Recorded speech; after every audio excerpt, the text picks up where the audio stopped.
Parijana Sahitam Krishna Chaitanya Devam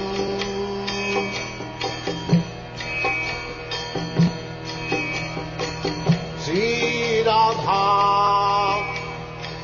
Krishna Padam Sadhana Lalita Sri Vishakanitam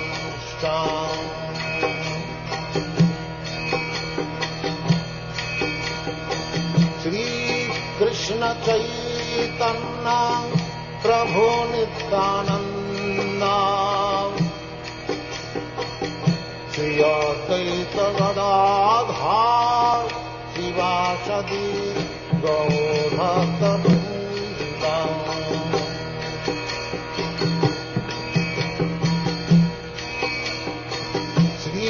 Krishna Chaitanya Prabhu Nityananda Sri Advaita Gadadhar Sivasadi Gaurabhakta Vrinda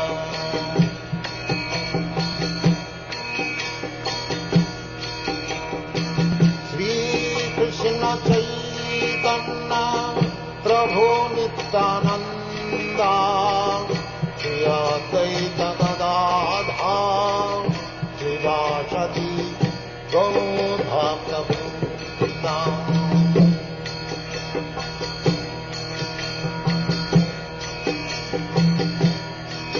Hare Krishna Krishna Krishna Hare Hare Hare Rama Rama Rama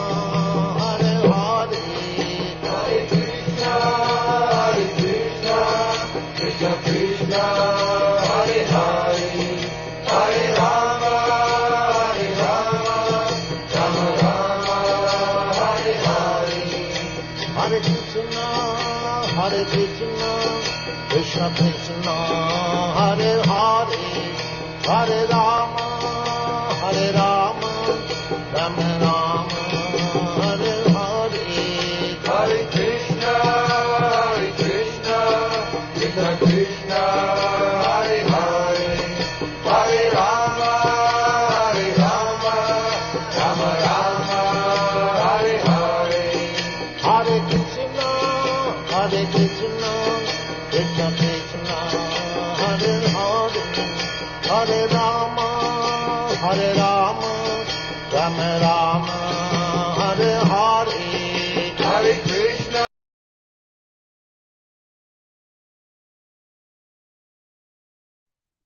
Hare Krishna Prabhuji, Dandat Pranams. You are on mute, Prabhuji. Hare Krishna Prabhuji, Dandat Pranams. Dandat Pranams. Hare Krishna, dear devotees, please accept my humble obeisances. We will welcome all of you for the today's morning program. Nityam Bhagavata Sevaya. Today we are very fortunate to have in this Hare Krishna Prabhu, and we will enlighten us on Srimad Bhagavatam, 5th canto, 10th chapter, and text 25. Over to you, Prabhuji. Hare Krishna. Thank you, Prabhuji. Hare Krishna. You will share, na Prabhuji? Prabhuji, I will share. Yes, I seek the blessings of all the devotees before we begin. Om Namo Bhagavate Vasudevaya. Om Namo Bhagavate Vasudevaya. Om Namo Bhagavate Vasudevaya. Narayanam Namaskritya Naram Chaiva Narottamam Devim Saraswatim Vyasam Tato Jayam Virayet Nashtaprayeshu Avadreshu Nityam Bhagavata Sevaya Bhagavati Rutamashloke Bhaktir Bhavati Naishtiki Krishnaya Vasudevaya Devaki Nandanaya Cha Nanda Gopak Kumaraya Govindaya Namo Namaha. Hare Krishna. So we are reading from the 5th canto, 10th chapter. The chapter is entitled Discussion between Jada Bharat and Maharaj Raghugana. This is the last verse of this chapter, 25th shloka. Na vikriya vishvasubrit sakasya samyena vithabhi mates tavapi mahadvimanat swakritad dimadran nangshyati adurad api shulapanihi न विक्रिया विश्वसुहृत्सकस्य साम्येन विता विमतेस्तव तवापि महद्विमानात् स्वकृतादिमार्दृन् न नङ्क्ष्यति अदूराद् अपि शूलपाणिः न विक्रिया विश्वसुहृत्सखस्य साम्येन वीता विमतेस्तवापि महद्विमानत् स्वकृतादिमादृन् नङ्क्ष्यति आदुराद् अपि शूलपाणिः. Word to word meaning, translation and purport by His Divine Grace, A.C. Bhaktivedanta Swami, Srila Prabhupada. Srila Prabhupada ki jai. Na, not. Vikriya, Vikriya, material transformation. Vishwa Suhrit, of the Supreme Personality of Godhead, who is a friend to everyone. Sakasya, of you, the friend. Samyena, because of your mental equilibrium. Vita Abhimatehe, who has completely forsaken the bodily concept of life. Tava, your, api, indeed, Mahat Vimanat, of insulting a great devotee. Swakritat, from my own activity. He, certainly, Madruk, a person like me, Nangshyati, will be destroyed. Adurat, very soon. Api, certainly. Shulapanihi, even though as powerful as Lord Shiva. Shulapani. Translation. O my dear Lord, you are the friend of the Supreme Personality of Godhead, who is the friend of all living entities. You are therefore equal to everyone, and you are free from the bodily conception. Although I have committed an offense by insulting you, I know that there is no loss or gain for you due to my insult. You are fixed in your determination, but I have committed an offense. Because of this, even though I may be as strong as Lord Shiva, I shall be vanquished without delay due to my offense at the lotus feet of a Vaishnava. Purport. Maharaj Rahugana was very intelligent and conscious of the inauspicious effects arising from insulting a Vaishnava. He was therefore very anxious to be excused by Jadabharat.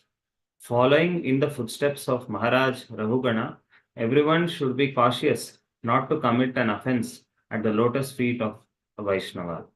Srila Vrindavan Das Thakur in the Chaitanya Bhagavat Madhya 13 says, Shulapani samayadi bhakta ninda kare Bhagavata pramana tatapi shigra mare Hena Vaishnavera ninde sarvagnya hai sajanera adapatha sarva shastrikai.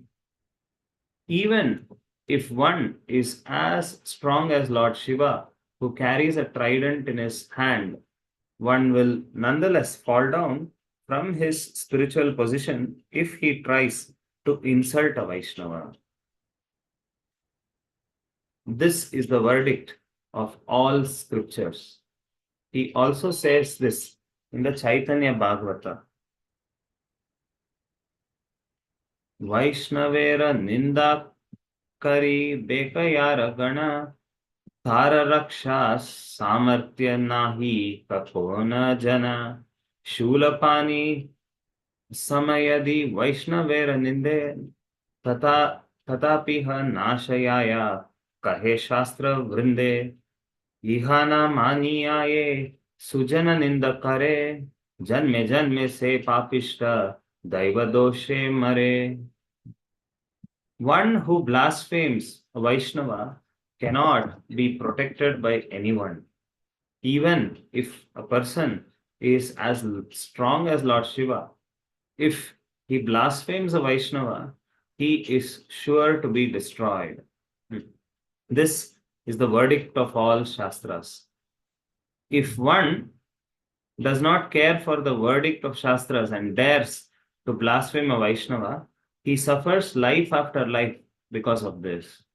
Thus ends the Bhaktivedanta purports of the 5th canto, 10th chapter of the Srimad Bhagavatam, entitled The Discussion Between Jada Bharat and Maharaj Rahugana.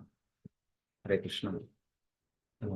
We offer prayers. Om Agniyan Timirandasya Jnananjana Shalakaya Chakshurunmilitam Yena Tasmai Shri Guruve Namaha. Shri Chaitanya Manobhishtam Sthapitam Yena Bhutale Swayam Rupa Kadamahyam Dadati Swapadantikam Vandeham Shri Guru Shri Yuta Padakamalam Shri Gurun Vaishnavamsya Shri Rupam Sagrajatam Sahagana Raghunathānvitam tam sajivam sadvaitam savadutam parijana sahitam Krishna Chaitanya Devam Shri Radha Krishna Padan Sahagana Vita Shri Vishakhanvitamsya Nama Om Vishnu Padaya Krishna Preshaya Bhutale Srimate Bhaktivedanta Swami Niti Nami Namaste Saraswate Deve Gauravani Pracharine निर्विशेष शून्यवादी पाश्चात्य देश तारिणे नमो महावदन्याय कृष्ण प्रेम प्रदायते कृष्णाय कृष्ण चैतन्य नामने गौरवतुषे नमः हे कृष्णा करुणा सिंधु दीनबंधु जगत्पते गोपेश गोपिका कांत राधा कांत नमोस्तुते तप्त कांचन गौरांगी श्री राधे वृंदावनेश्वरी वृषभानुसुते देवी प्रणमामि हरिप्रिये वाञ्छाकल्पतरुभ्यस्य कृपा सिन्धुभ्यैव च पतितानां पावनेभ्यो वैष्णवेभ्यो नमो नमः जय श्री कृष्ण चैतन्य प्रभु नित्यानंद श्री अद्वैत गदाधर श्रीवासादि गौर भक्त वृंद हरे Krishna Krishna Krishna Hare Hare Hare Ram Ram Ram Hare Hare Hare Krishna. I'd like to seek the blessings of all the devotees before beginning discussing on this shloka. So this section, we are in the last verse of this. So the background, we all know that Maharaj Rahugana was a very pious king. He was moving to a Kapilashram to hear Bhagavad discourse, but because of his kingship, he became accustomed to enjoying royal comforts, and he was carried on a palanquin. Even to this day, in Vedic culture or in our Indian tradition also, however rich you are, it is an etiquette that we don't park the car right in front of the Garbhagudi, because sometimes in ancient South Indian temples, they don't allow us to park in front of the Garbhagudi and just enter like that. Why? Because we carry our material designations. Oh, I'm rich, I'm great, like that. So we always take a humble position and walk certain distance and then only enter the temple. That is a practice done. And in a similar manner, when one enters the temple, if you look at ancient South Indian temples, the corridors are kept very narrow. Why? So that one will be forced to bend before he or she enters the sanctum sanctorum. So that we externally and internally cultivate this mood of I'm insignificant in front of the Lord. A similar thing is also to be considered whenever one is meeting a pure devotee. One should not get carried away by his material opulence and offer even the slightest neglect towards a pure devotee. So, but Rahugana was being carried on a palanquin. Then Maharaj, one of the carriers could not continue, so they were looking for replacement. They saw Jada Bharat was there, but he was more concerned about the ants on the pathway. So he was walking slowly. Others were carrying very swiftly, and it caused slight inconvenience for Maharaj Rahugana. Last time also we saw that when one gets accustomed to this opulence, he does not see the inconvenience of others. He only sees the comfort, his own comfort. actually the carriers were undergoing more inconvenience than the slight little tilting of this one. But he became very upset. He started sarcastically ridiculing Jada, and Jada also started speaking philosophical conclusions, not because he felt offended, but he thought the king is the leader of the entire state, and the king is also a very spiritual minded person because he is going to the ashram of Kapila ashram, so to hear Bhagavat discourse. So that means he's spiritual minded, and it is my duty to enlighten him and help him to come out of this material designation. Like, so he starts speaking. Maharaj Rahugana immediately understands he is not an ordinary person, and he's in the previous verses asking, "Why are you wandering like a deaf and dumb man?" Eventually, Jada will reveal his past history also. Who was he in the last two lives, etc. And along with that, Maharaj Rahugana, although understands that yes, I have committed an offense at a Vaishnava, he nonetheless has few doubts, philosophical queries. Jada was saying that what is the use of punishing a mad person? If a person is mad and if you punish him, his madness will not get cured because anyway he is mad. He doesn't even know that he is being punished. So as a response to that, Maharaj Rahugana is asking in some of the previous shlokas, but isn't it the duty of the king to punish sinful people so that their sinful reactions can be vanquished, and by helping them to carry on their duties properly, they actually get rid of their sins? So he's asking such questions, and Prabhupada is very nicely answering in the purports also that yes, the king's duty is all of them be engaged in the occupational duty of pleasing the Supreme Lord, but not that the king uses Jada for his own personal sense gratification. So that was the mistake, like that. Now, in the last two verses, previous and here, again, Maharaj Rahugana is saying, even in the beginning, he said, I'm very afraid of committing an offense to Vaishnava or a Brahmana. Here, he is again saying the same thing. Even if somebody is as strong as Lord Shiva, he will not be spared if he offends a Vaishnava. And he is very humbly begging, and he is well aware that a great devotee like you may not even take offense. Then why am I punished? Because although you don't take offense, Lord will not excuse such an offense. So therefore, I'm requesting for your forgiveness, because the moment you forgive, the Lord will also immediately forgive me, like that. So here some words. Vishwa Suhrit, the Supreme Personality of Godhead, is the friend of everyone. So we have heard Bhoktaram Yage Tapasam, that also Suhridam Sarva Bhutanam. So Lord is the well-wisher. There are other names also for Lord. Lord is sometimes called Bhakta Vatsala. But the Lord is not just Bhakta Vatsala. Prahalad Maharaj also says Lord is Kripana Vatsala. In that way, he is the friend of everybody. He is wishing well for not just Bhaktas, but for Kripana. Kripana means a miserly person who is not interested in spiritual realization, who is dull-headed. The Lord takes pity on him also. That is why he incarnates to this world. He sends his pure devotee representatives, like that. So Prahalad Maharaj is saying, Lord, you are not just Bhakta Vatsala, you are Kripana Vatsala also, like that. And only the Lord is not Kapata Vatsala. Kapata Vatsala means one who is duplicitous in his behavior, who has duplicity. He puts on a show like a devotee, but actually he is a materialist.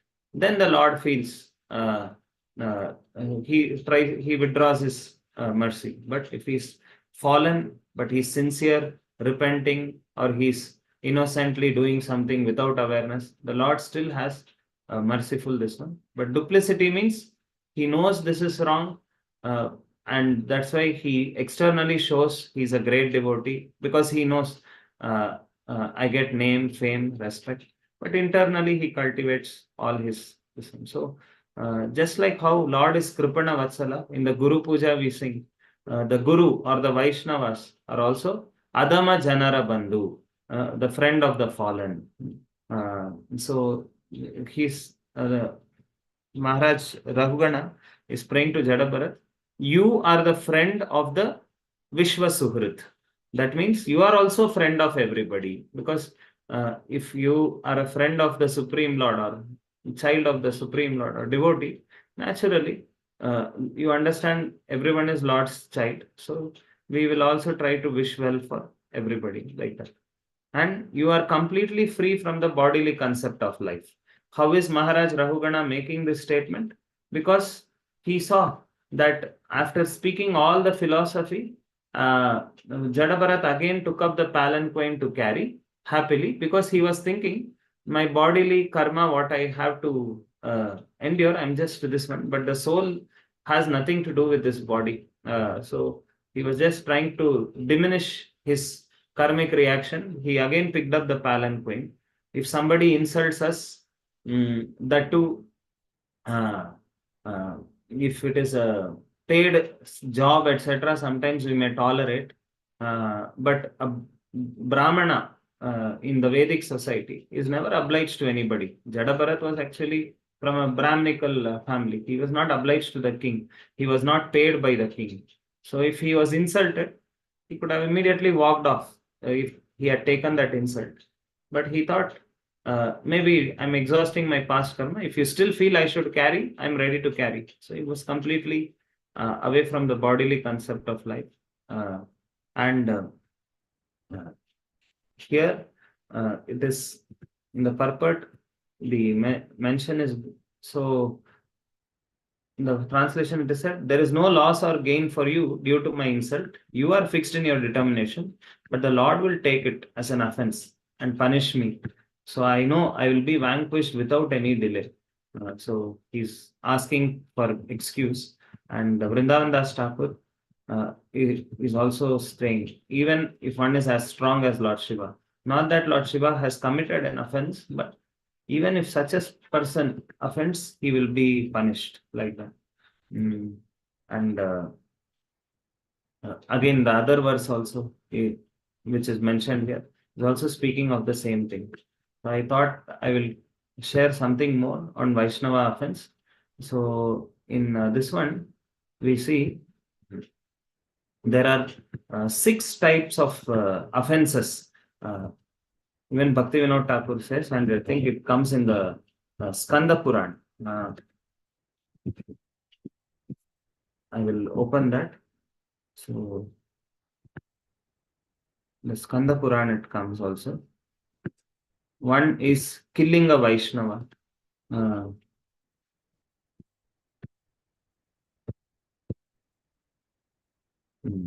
Skanda Puran describes 6 types of Vaishnava aparadha. Hanti, Nindanti, Vaidveshti, Vaishnavan, Na Vinandati, Krudyanti Yati, No Harshan, Darshane, Patanani. So Hanti means one who kills a Vaishnava. So who committed this offense of killing a Vaishnava? Indra committed this offense of killing Vishwarup, then Vritrasura, then all the sin personified started chasing him. So that is the grievous, most deadliest of Vaishnava offense, killing a Vaishnava. Nindati means blaspheme. We have so many examples of people who blaspheme devotees and later they suffered like that. And Dveshti, one who's envious of devotees or Vaishnava. And the most fitting example here is Daksha Prajapati, how he was so accustomed to being glorified and center of attraction, getting respect, and he always used to feel, I have accomplished so much, but this Lord Shiva is just sitting in meditation. Something similar could happen to us also in devotional service. We may be a stalwart preacher, we may be doing great service, and we may see another humble Vaishnava, and we may think why that person is getting more respect. I have accomplished so much, I have done so much service, but Krishna is not looking for accomplishments alone. Krishna is looking for our attitude also. Recently, Radhesham Prabhu's one lecture I was hearing, that Prabhuji was mentioning that the Lord doesn't check our abilities, Lord checks our availability. Our abilities are checked in the Ashtanga Yoga and Jnana Yoga, how much you can understand scripture, how mesmerizingly you can interpret a particular shloka, how much you can quote Sanskrit, all that is in the path of Jnana Yoga, maybe that may work, or in Ashtanga Yoga, where you perfect your breathing exercise, etc. But in Bhakti Yoga, Lord only checks our availability, whether he may be a stalwart preacher or a simple Vaishnava. But when service is given to a devotee without any material designation, whether it is menial service or limelight service, is he available or not available, like that? Is he only interested in doing limelight service? And sometimes somebody may just give Charanamrit day in, day out, but they feel I'm trying to serve Vaishnava with my ability. They may not be so talented in other things, and they may chant nicely, they may have good bhakti bhav, so they may go back to Godhead. But sometimes we become envious based on our material accolades or our accomplishments in terms of external service. We sometimes become envious. If we see other simple Vaishnavas being respected more, or sometimes if there are other more accomplished persons, then also we feel envious. If somebody is doing more than us, then we think, oh, he's just a show bottle devotee, like that. Somebody is more than us, we start thinking he's a show bottle devotee. If somebody is less than us, we think he's good fit for nothing. But still, he's just a parasite in the temple. Just he comes for prasad, he doesn't do anything. And if somebody does more, he simply show off, like that. So we are offend. Why? Because we are envious of Vaishnavas, like that. So this was the case. Daksha Prajapati thought this person is a parasite, simply sitting and doing meditation, but still he gets respect. He's a mendicant kind of thing, Lord Shiva. So he was envious at that. And one who fails to offer obeisances to Vaishnavas upon seeing them. Even in the Nectar of Instruction, it is said that this one, the three classes of Vaishnavas, when we see them, we greet them differently. I will open that also, that shloka. So, a Kanishta Adhikari, a Madhyama Adhikari, and Uttama Adhikari. One should mentally honor the devotee who chants the holy name of Krishna. Means what? Mentally honor means at least greet Hare Krishna, or in the mind one should one should actually offer obeisances. And how do we show that? Externally, at least Hare Krishna with a very happy disposition because he's chanting Krishna's name, like that. And one should offer humble obeisances to a devotee who has undergone Diksha. Why? Because once a person has taken Diksha, he has committed that whole life, I will follow the instruction of Guru and render service to the Guru. So one should offer obeisances. And for a person who is engaged in worshipping the deity. And what about the pure devotee? The pure devotee, one should associate and faithfully serve the pure devotee. So these are the three ways. A Kanishta Adhikari, we mentally honor. A Madhyama Adhikari, we actually offer obeisances. And for a Uttama Adhikari, we not just offer obeisances, we serve them faithfully. We give our life and soul to pleasing them, because we know that they are very dear to Krishna, and their mercy is what will take us back home, back to God. Like that. So even the NOI, it is said, So not offering obeisances to a Vaishnava. And we can recollect the example of Indra. When Brihaspati came, he was so infatuated with the worship and respect that he was getting, he failed to offer obeisances to the Vaishnava, and immediately he lost all his powers. Right? And the next offense is one who becomes angry with a Vaishnava. Example for this is Durvasa Muni. For a very small minor offense, even Shringi, we can say, became angry with Parikshit Maharaj, and Shringi commit both. When you become angry, eventually it anger leads to blasphemy or killing the Vaishnava. In case of Daksha Prajapati, he was envious, therefore he became angry at Lord Shiva, and therefore he blasphemed Lord Shiva. And in case of Durvasa Muni, he was angry at Vaishnava, he blasphemed also, gave harsh words, then he attempted to kill the Vaishnava. And even in case of the other example that I was quoting, generally anger leads to blasphemy or attempting to kill a Vaishnava.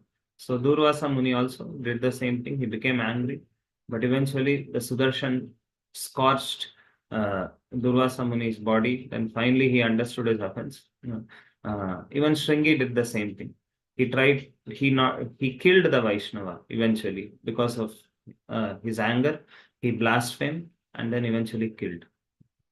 And the sixth one is more subtle. One who does not become joyful upon seeing a Vaishnava. Sometimes we may have had some little misunderstanding with a Vaishnava, but we should not carry on that misunderstanding. Whenever we see a Vaishnava, if we are not joyful upon seeing him, such a person is also going to go. And where do they go? Patanti Shat. They go to a hell called Maharaurava. That is what is said that way. So it is very important that we don't this one. Blaspheming devotees, the example mentioned here also is Ramachandra Puri. He would criticize and eventually this one. So here examples are also given. The fate of Ramachandra Puri, a stern warning. What was the fate of Ramachandra Puri? First, he thought he's so learned that he started telling his guru. He was disrespecting guru. And later, because of displeasing the guru, by telling him to meditate on impersonal Brahman, he lost all the mercy and he started criticizing, blaspheming Vaishnavas.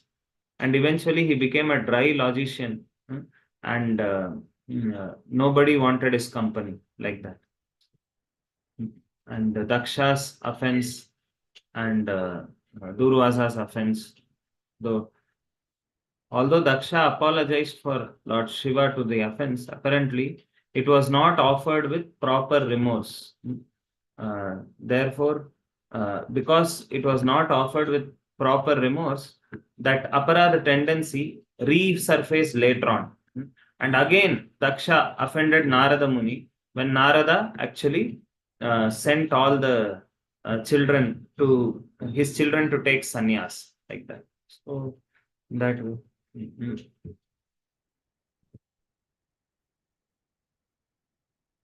Sometimes we may commit a sin with no intention.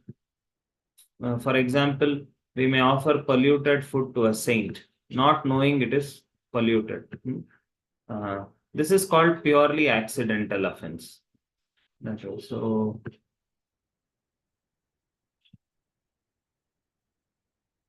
sometimes we do what we think is right. We are acting intentionally, but later on it turns out to be wrong, like that. So, we think we are right, but later on it becomes wrong. So the way to atone for the Vaishnava aparadha, we have heard also, if we make an offense to the holy name, the way is to chant more holy names with sincerity, with repentant heart. And same way, when we offend a Vaishnava, we have to go and seek forgiveness to the Vaishnavas. And sometimes some devotees asked, but if we do not know whom we have offended, then how can we go and ask forgiveness to that Vaishnava? Then the only way is you do service to all the Vaishnavas, because then maybe if when you did service, the Vaishnava who felt offended, which you did not know, may also be recipient of that service. And when they see your service attitude, they may change their disposition, and they may feel, oh, such a nice devotee, maybe something he might have offended that day, and they'll forgive us like that. So that is something that we can see. Yep. And few other things from different Prabhupada lectures, purports, etc. I thought we can read also here. We all know, even Chaitanya Mahaprabhu said that recently Antardvip Prabhu was sharing in one of the talks that the seed of bhakti, we put it in our heart and then we water it. The watering is Shravanam Kirtanam, and the fencing is association of Vaishnavas. So when we put a fence, that fencing is association of Vaishnavas, and the mad elephant which comes and destroys the whole field is the Vaishnava aparadh. So then Prabhuji was asking, when, just a minute, I will just connect the charge.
Please forgive me.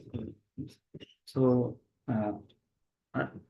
when we say that the fencing is the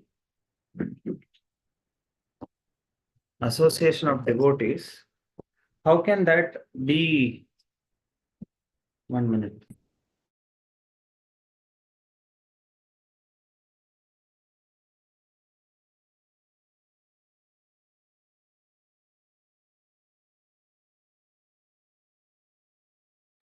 When we say fencing is the association of devotees, that same association of devotees, we can, which is supposed to fence and protect us, but if we are careless and we don't have the attitude of humility, then that same fencing may actually, generally fence means it will prevent animals to come and enter. Small animals like cows cannot enter, but an elephant can damage the fence and come. So in that same fencing, if you are not careful, then the Vaishnava aparadh is so huge that even a mad elephant can come, although we are trying to protect ourselves from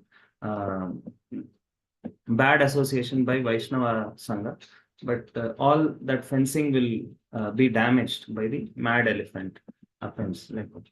So I was just also recollecting, even person who's as powerful as Lord Shiva.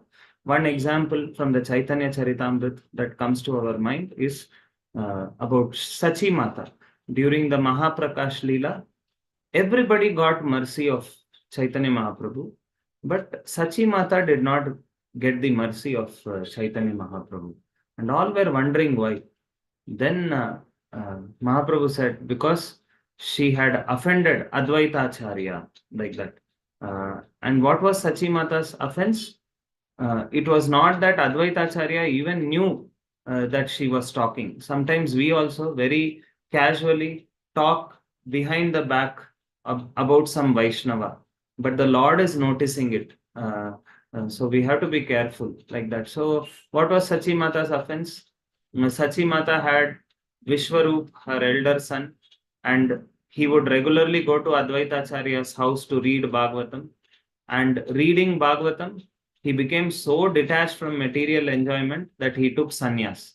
So then Sachi Mata would just say, this Advaita is actually not Advaita, he is Dvaita, because he's causing damage to my family, like that. Because of him, my elder son Vishwarup took sannyas, and now Mahaprabhu Vishwambar also was regularly going. So she became little concerned that similar things should not happen, like that. So in that way, she was just talking at her own house, not even in front of Advaita Acharya. But that is also taken as an offense. So we should also know, even if one is Sachi Mata, the Lord said, I will not pardon you. Then what happened? Sachi Mata understood her offense, and Advaita Acharya said, you are as good as Mother Yashoda. How can you ask forgiveness? And just thinking about her asking forgiveness, Advaita Acharya fainted. And when Advaita Acharya fainted, that time Sachi Mata goes and takes the dust of Advaita Acharya's feet and puts it on her head.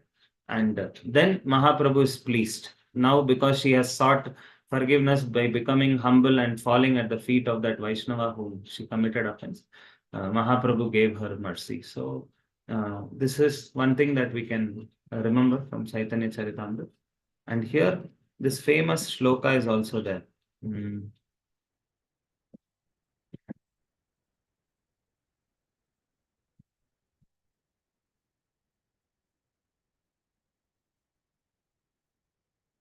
This is also something very interesting.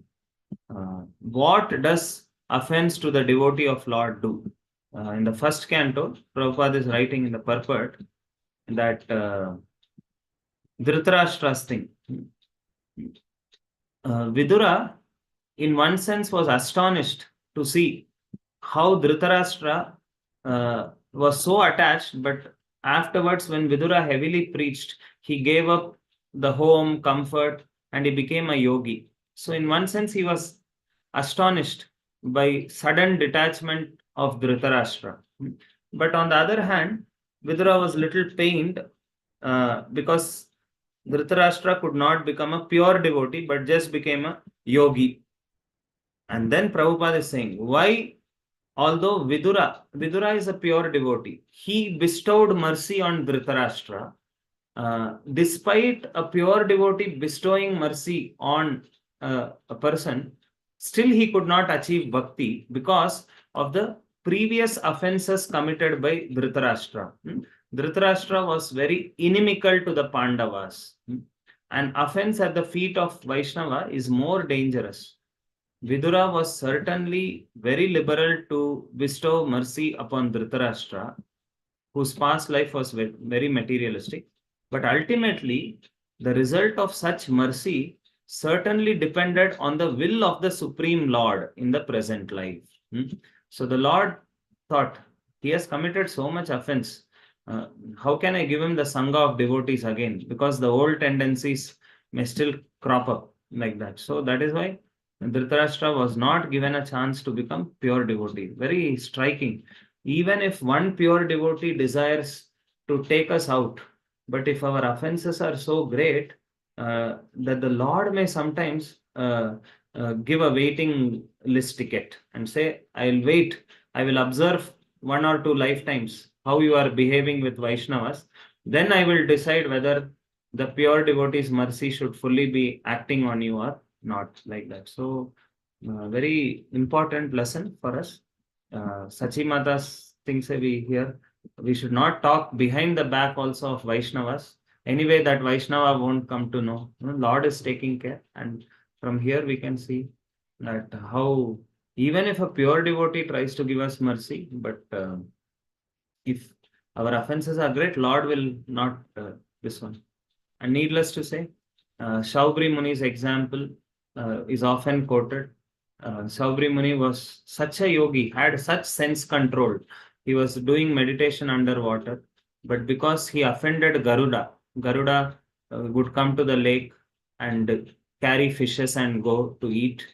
But the leader of the fishes requested Shaubri Muni, please tell Garuda not to do it. And then Shaubri thought, okay, I'm meditating here. They're all dependent on me and I must give them protection like that. And then he told Garuda, you're not supposed to. Then Garuda said, okay, henceforth I will not. But he carried one big fish and went. Shaubri Muni became very angry and he cursed Garuda. Next time, if you come, you will die like that. And because of his anger and cursing a great pure devotee, Garuda, what happened? Immediately, the Lord decided that I will not allow him to perfect his bhakti yoga, because if he perfects, he will have to come to spiritual world. And in spiritual world, he has to deal with Vaishnavas. But he doesn't know how to deal with Vaishnavas. He's constantly committing offense. So I will put some obstacles so that he delays in coming to the spiritual world. Once he knows how to deal with Vaishnavas, then I will clear his path. So he injected material desires into Shaubri Muni. How? Shaubri Muni, who was meditating underwater, just saw one male fish and female fish mating, and seeing them kissing and mating, he became agitated by sexual desires, and he came out of water, went to King Mandata, asked for all the 50 daughters in marriage, then enjoyed with them. And after a long time, he understood, I wasted so many valuable years instead of perfecting my life, and then went back eventually. So, Lord does this. He injects material desires into the hearts of devotees if they offend other Vaishnavas, because then the Lord feels better, let them be separated, because as long as they are there, they commit more offense and earn more uh, uh, curses. So better I keep him away for some time by injecting material desires. Then once he gets kicks of Maya, he becomes humble, then he may deal with Vaishnavas more respectfully, like that. So that way. And there is this famous shloka also. Once this very important verse. One's longevity, opulence, beauty, education, and whatever one may possess as a result of pious activities cannot protect one if he commits offense at the feet of a Vaishnava. Longevity, blessings, all blessings also go away. If we look at Roma Harshan Sutta, just before he began the Bhagavatam class, all the sages blessed him. May you live long. But when Balaram came, he did not get up. He neglected to offer obeisances to Balaram and offended Balaram. And immediately the blessings that he got also, it is generally said the words of Brahmana can never go false. Their blessings can never go in vain. But even those blessings can get nullified when one commits offense at a Vaishnava. If a Vaishnava gives a blessing, Krishnera Matirastu, but that same blessing cannot protect us if after some time we offend Vaishnavas, because the Lord decides to nullify them, or at least delay that. So one's longevity, beauty, opulence, education, all of them are gone. So Prabhupada would often say, ISKCON is a hospital. So hospital means all of us are undergoing treatment. We are getting rid of our impurities. Naturally, all of us will have shortcomings, faults, etc. So in a hospital, we should not take their contamination seriously, but rather see the positive thing that they are staying in the hospital to get cured of the disease. So initially, we start with fault finding. Fault finding means calling a fault as a fault. Eventually, it becomes criticism. Criticism means a small fault we blow up very huge. and then it becomes blasphemy. Blasphemy means even if there is no fault, we start offending. So it starts with that. Let us, Prabhupada said, all devotees are most fortunate, but don't, then Prabhupada warned us not to become unfortunate by giving up Krishna consciousness.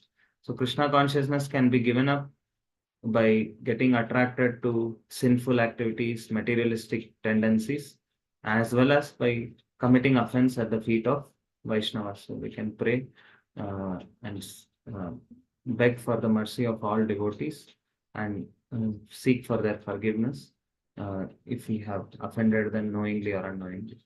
With this, I will stop. Please forgive me if I spoke something inappropriate or beyond my realization. I tried my best to repeat and share in parampara. Hare Krishna, Krishna Krishna, Hare Hare, Hare Rama, Rama Rama, Hare Hare. Hare Krishna. Hare Krishna Prabhuji, thank you so much for making us aware of these, what are the offenses and the effects of those offenses. Also, you mentioned about how the Lord is friend of all, with the different names, Bhakta Vatsala, Krupana Vatsala, Suhridam Sarvabhutana. But Lord is not the Kapata Vatsala, who is having the duplicity. And you mentioned about the Guru Ashtama also, Adhama Janara Bandhu, the friend of the fallen. And how the Jadabartha was beyond the bodily concept of life, even after speaking, still he took the palanquin to carry. And even though he was a Brahmana, but he was not obliged to do anything, still he was doing that. And then you mentioned about the 6 types of offenses, mainly from the Skanda Purana, starting with the killing of the devotees, blaspheming the devotees, envious of the devotees, and fails to offer obeisances to Vaishnavas. And then 5th one is who becomes angry with the Vaishnavas, who does not become joyful, the last one. I think the 4th and 6th one are the ones I don't have anything. Yes, we may not kill generally, but blaspheming, angry, and this one not Offering offering obeisances. obeisances and not joyful, those all we commit very often. Exactly. And then also you mentioned about this atonements. So, whoever does the offense to the Nama, so Nama Prad, they have to chant more rounds with determination, without deviation, or with sincere, basically, with remorse. And then you mentioned whoever does the offense to a Vaishnava, so they have to beg the forgiveness to the Vaishnavas. And then also you mentioned, what if we don't know whom did we offend? Then we need to serve all the Vaishnavas, so that devotee also comes and gets the service, then changes his mind. Then you mentioned about the better thing is to avoid the offenses, fencing, and that is being in the association of Vaishnavas. Then you nicely mentioned the same fencing can cause the havoc if it is not properly protected, like mad elephant offense. Then you mentioned about even Sachimata also did not get the mercy from Lord Chaitanya during the Mahaprakash Leela because she offended Advaita Acharya. Then when she begged the forgiveness, then she got the mercy. So that's much strong, I mean, powerful the offense is. Then you mentioned about any kinds of appliances or longevity or anything, beauty or education. Nothing can prevent us or nothing can protect us if one commits Vaishnava Aparadh. Then he started with the how it starts Vaishnava Aparadh, first starts with the fault findings, then that converts to the criticism, then blaspheming, and all these things will go on. Thanks a lot, Prabhuji, for very nice and you have given us the very nice instructions how to be careful of doing these things, and also devotees lines are already unmuted, so devotees can unmute and ask any questions or clarifications. Hare Krishna. Hare Krishna, Prabhu, Dandot Pranam. Hare As you Krishna. class. Prabhu, the last one, Maharsham Darshane, no, Prabhu. For that, you didn't give any example to remember. Oh, yes. That pastime where Bhrigu Muni was testing Brahma, Shiva, and Vishnu, who is supreme. There, actually, Bhrigu Muni was inspired by the Lord to commit different degrees of offense to different people. To Brahma, he committed an offense of not feeling joy upon seeing Brahma. As soon as he went to Brahmaloka, Brahma came running with a happy face to embrace him, but he just turned his face away, indifferent to Brahma. So he neglected Brahma. So he committed offense in the mind. So not feeling joy upon seeing a Vaishnava is an offense that we commit in the mind. It is not spoken. So it's a mental offense. So that time Brahma could sense that he was trying to neglect him, not give him attention, etc. That time Brahma becomes slightly angry at Brigumuni, and that anger was perceived by Brigumuni. Then Brigumuni understood Brahma cannot be the supreme Lord, because for a minor offense, of course, Brahma and Shiva were also inspired by Lord to get angry for such small things. They are also elevated people. This whole pastime was orchestrated by Lord, but here Bhrigu Muni was one example that is coming to my mind. Not feeling happy or joyful. Even Daksha Prajapati also, maybe we can see. When Shiva came, he didn't feel happy. That's why he didn't get up and offer obeisances. Whenever we feel joy, naturally we welcome them, we offer obeisances. Even Ramachandra Khan, when Haridas Thakur came to the assembly to speak on the glories of the holy name, Ramachandra Khan was very envious of Haridas Thakur, because he felt we are all elevated scholars, Brahmanas, but this Haridas Thakur is a Muslim and people are madly accepting him. Then what will happen to our Brahminical status and respect? Nobody will respect Brahmana, and uneducated foolish people who are simply sentimentally chanting holy names, they will get followers like that. That was his disposition. So when Haridas Thakur came to the assembly, he didn't feel joy. Thank you, Prabhu. Prabhu, actually, sometimes the mind is such a, I mean, as you say, friend or enemy or something like that. When somebody does some mistake, when you see them, it comes to our mind. Is that an aparadha? Of course, it's in the mental level. So, but if it is carried forward for a long time, it will eventually become. We'll not feel happy about on seeing him. So, what we should do at that time is we should first see even this one. Our Acharya is right. There are 26 qualities of a Vaishnava. Some of them may be displayed by a Vaishnava, some may not be displayed immediately. The Lord decides when to when all those qualities should be displayed, or sometimes it may not be needed for him to go back to Godhead also. The Lord is going to take charge. But the topmost quality is surrender to Krishna. So first thing, whenever such things come, we can tell to ourselves, how many people in this world are ready to surrender only to Krishna, not take any shortcuts, follow the 4 regulative principles, chant 16 rounds of Hare Krishna mantra daily. Just doing this itself is a big thing. So this devotee is doing that. So that means he's far above any materialistic person. So that itself can give us this. Second, we see their services or commitment. If they are taking up some service to Prabhupada, we can see so nicely they are serving Srila Prabhupada. How can I have any wrong things? And if we feel they are not doing service, they are only chanting, so we can at least tell chanting, and then we can also meet some other devotees who are very close to this Vaishnava and ask for some good qualities about that Vaishnava, because they are close friends. They will see the good things about him. We are very much disturbed now. We are not able to see the good things. So when we talk to them, can you say some, we know whom they are close to. So we can ask them, can you say some glories of this Vaishnava, like that. Then when we hear their glories from another person, that will also soften our heart and make us feel more happy on seeing Vaishnava.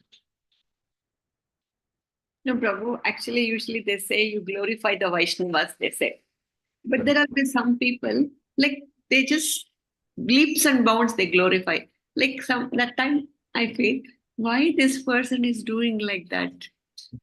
That, like that. So that time we can always pass on. We can say, who was I?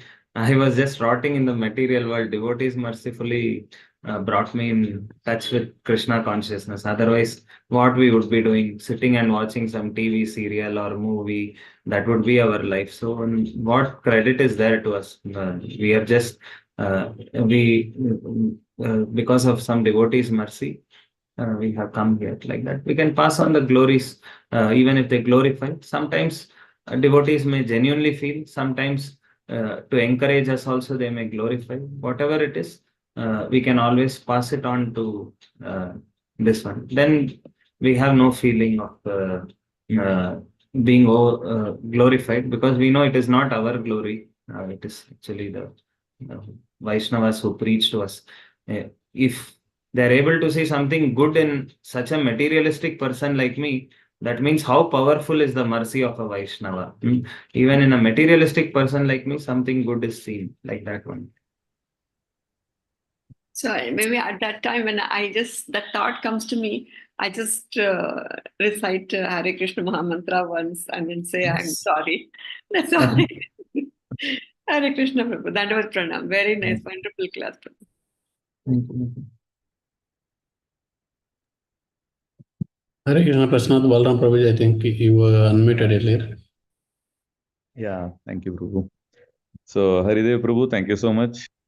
Thank Very you, Prabhu. nice, very nice class. I think it was very crisp, so much wonderful examples. So, you clarified so many things for me.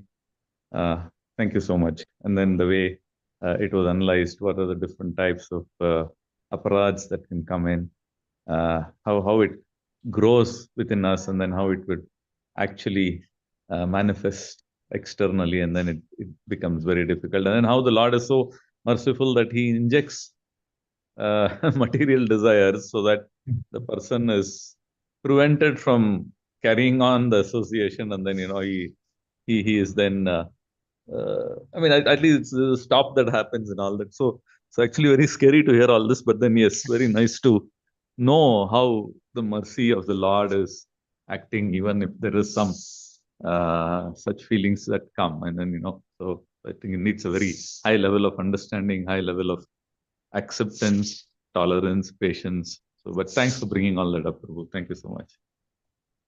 We will be seeking your blessings. That's it. Shall we end, Prabhuji, now with Vaishnava Pranam? Thanks, Prabhuji. There is a comment from Prem Priya Mataji.